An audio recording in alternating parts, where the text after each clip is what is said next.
Caudoui.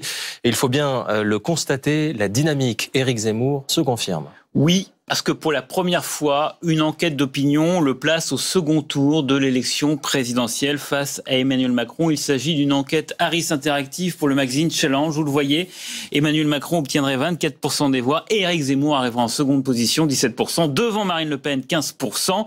Pour comprendre comment la communication politique contribue aujourd'hui à orienter la pensée des masses, on peut jeter un œil à la théorie de la fabrique du consentement, élaborée par Noam Chomsky et Edward Herman en 1988.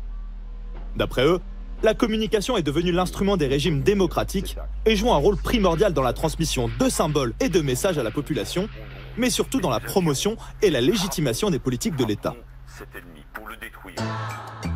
Pour Chomsky, ou d'autres comme Serge Halimi, élites médiatiques, économiques et politiques ont beau être indépendantes, elles font partie de la même classe. Elles ont un intérêt commun à la perpétuation d'un système qui valorise et renforce leur pouvoir et leur place dans la société.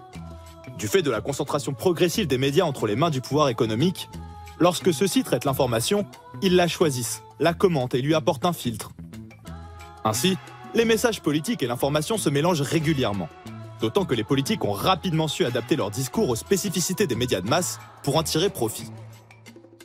Et Xavier Bertrand, 13%. Notez que c'est le même scénario pour les LR, que ce soit Valérie Pécresse ou Michel Barnier qui sont testés. Qu'est-ce que ça donnerait au second tour? Emmanuel Macron l'emporterait face aux polémistes, 55%, 45%. À noter que c'est un duel de deux candidats qui ne sont pas déclarés officiellement. Un dernier chiffre, c'est le taux de sûreté de vote. 75% des gens qui veulent voter pour Éric Zemmour disent que oui, c'est certain, ils vont voter Éric Zemmour. Et sur ce critère-là aussi, c'est un bon score pour lui.